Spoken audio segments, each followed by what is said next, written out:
Yes, sir.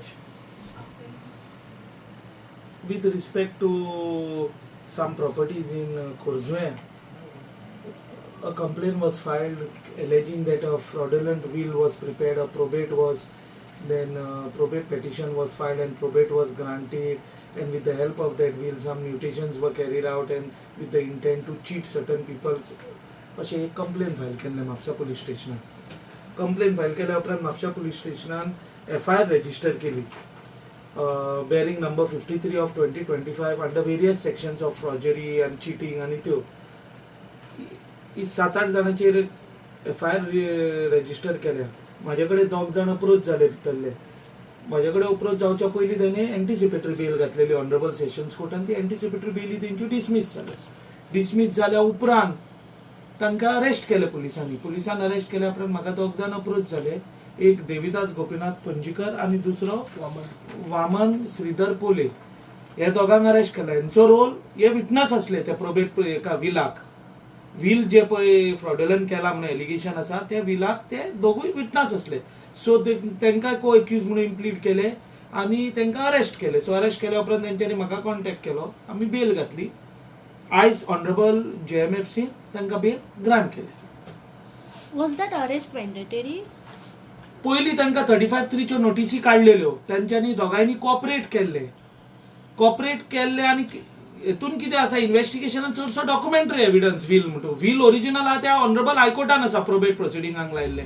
So हेंकां actually arrest करपाची म्हाजे तरी नजरेन गरज नसली. कित्याक हेंच्यांनी कॉपरेट केल्ले 35(3).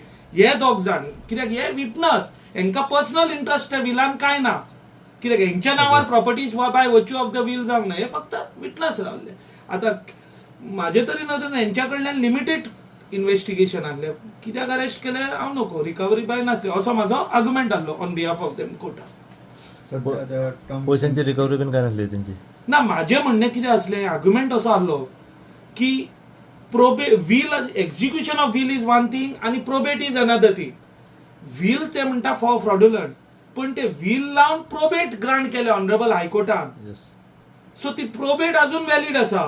सो ते प्रोबेट जेन्ना तूं करताय तेन्ना ते वील इन फोर्स येता आणि व्हॅलिडिटी येता त्या विलाक. सो प्रोबेट पयलीं रिवोक करूंक जाय under section 263 of the Indian succession act. आणि प्रोबेट रिवोक केल्या उपरांत जर ऑनरेबल हायकोर्ट असो फायंडींग दिता की बाबा हे वील फ्रॉडुलंट म्हणून आपण प्रोबेट रिवोक करता जाल्यार मागीर कंप्लेनंटान 340 CRPC which is now 3 BNSS and corresponding 319 काय कितें तरी प्रोविजन आहा त्याच्या अंडर एप्लिकेशन घालूंक जाय ऑनरेबल हायकोर्टात. आणि मागीर इन्क्वायरी कंडक्ट करून ऑनरेबल हायकोर्ट डायरेक्ट करता रजिस्ट्राक नाल्यार खंयच्या ऑफिसराक कंप्लेन फायल कर म्हणून आणि मागीर FIR जाता. अशी डायरेक्ट कंप्लेन घालून तूं FIR करूंक शकना असो म्हाजो आर्ग्युमेंट आहलो कोर्टात. कंडिशन्स कितें घातल्या कंडिशन्स खूप 5-6 घातले. कळ्ळें न्ही. कितें आसा पळय प्रोबेट अजून व्हॅलिड आसा. प्रोबेट काय अजून रिवोक जावंक ना. सो वील अजून व्हॅलिड आसा. टील प्रोबेट रिवोक जायसर वील व्हॅलिड उरले. आता ही FIR मदींच कशी केली पुलिसान that was my question to the court. पयलीं प्रोबेट रिवोक जावंक जाय. फाल्यां जर प्रोबेट रिवोक जावंक ना वील जेन्युइन म्हणून प्रोबेट रिवोक जावंक ना जाल्यार ही FIR केल्लीचे स्टेटस कितें. हे मनीस एक्यूज म्हाजे कस्टडीन रावले त्यांचो आता इनकार्सेरेशनाचे कितें 5 दीस आतां भितर उरले ते एक क्लायंट म्हाजे दोगूय. कळ्ळें न्ही. सो पुलिसांचो कितें म्हणून कोर्स आशिल्लो तर तेंचो पण म्हाजो आतां ऑर्डरीन ऑनरेबल मॅजिस्ट्रेटान कितें घातलां हांव नको. पण हो पॉयंट हांवें आर्ग्यू केल्लो की डायरेक्ट FIR करूं नजो. What magistrate will take action on the police? So magistrate cannot take any action. I had filed bail seeking a limited relief की म्हाका रिलीज कर. सो म्हाका ती बेल ग्रांट जाल्यार म्हाका रिलीज केला. आता पुलिसांचेर कितें एक्शन घेवपाचें ना घेवपाचें तो दुसरो एस्पेक्ट. तो हेका लागना. हांगा म्हाजो आर्ग्युमेंट कितें आलो police could not have registered this FIR because the probate will is still valid because the probate is not revoked yet. Yes. फाल्यां तर will genuine म्हणून ऑनरेबल हायकोर्टान डिसायड करून रिवोकेशन डिसमिस जाले तेंचे जाल्यार ही FIR केल्ली गेली न्ही. म्हणजे पुलीस प्रशासन जे आसा हेजो अभ्यास करिनासतना FIR रजिस्टर करता आणि ऑन दॅट बेसिस अक्युजाक खंयच्याय अरेस्ट करपाचे आणि लोकांपात घालपाचे. हांव आतां तेचेर तुका काय म्हणूंक शकना कित्याक जाणा म्हाजो आर्ग्युमेंट हो आसलो कोर्टान. आता ऑनरेबल कोर्टान कशे तरेन तो पॉयंट एप्रिशिएट केला तो म्हाका ऑर्डर वाचली की कळटली. पण this was one of my argument and as a lawyer as an advocate of the accused म्हाका तरी दिसता की प्रोबेट रिवोक जाल्या शिवाय एफआयआर करूंक जायना करूंक मेळना अशें म्हाका दिसता that is the reason why on this point of law I argue because there are chances that tomorrow revocation may be dismissed and probate will may be declared valid न्ही इन सच अ सिच्युएशन मागीर कितें faith कितें एक्युजनची जेंच्यांनी समज जर फाल्यां revocation dismiss जावन वील जर व्हॅलिड म्हटलें जाल्यार हेंचेर एफआयआर करून हे भितर रावले ते would be a punishment to them without कमिटींग offence न्ही and these people have not derived any interest in the property. Will त्यांच्या फेवरान ना ते फक्त अटेस्टिंग विटनेस सो दे वर कॉपरेटिंग 2-3 काय 4 फावटी देविदास आणि वामन पोले गेला पोलीस स्टेशनार in compliance of 35(3). But they filed anticipatory bail and the anticipatory bails were dismissed.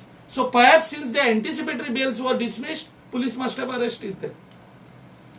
So खंय तरी मागीर जो अक्यूज ना ताका अक्यूज केले वयता आणि he is the innocent being under the bars how the न्याय कसो पण तो माझा आर्ग्युमेंट असो सेंटिमेंटूय आसता I had argued on the lines which I told you कि without the will being revoked FIR could not have been registered and since that will was used in a judicial proceeding it is the court who has to take cognizance under 340 of CRPC whatever new corresponding section आते त्याच्याप्रमाणे आणि complain करून either honorable registrar of the High Court or some officer of the High Court should have filed complaint after the will being revoked and after honorable High Court coming to a conclusion की ते fabricated will च्या बेसिसाचेर probate केला म्हणजे judicial proceeding न्ही ती probate एक fabricated document produce केल्ल्या भशेन जालो so court has to take cognizance of it directly register कित्याक सांग आता जर फाल्यां विल व्हॅलिड आनी ते रिवोकेशन डिसमीस जाले जाल्यार एफआयआरची स्टेटस कितें so this was my argument Now what court has appreciated, I don't know. Once I go through the order of the honorable magistrate, I can comment. तुमच्या क्लायंटाचो future course of plan कितें आसतलो? First I will go through the order. I will see. And I will then see. Perhaps even go for quashing of the FIR against my client. Because त्याचे म्हणणे हा की त्याका काय interest ना त्या प्रॉपर्टीन मेळून तो म्हणटा आपल्याक फक्त आपण अटेस्टिंग विटनेस म्हणटा so and that was my argument also in the court. So it depends what my client wants to do. Correct.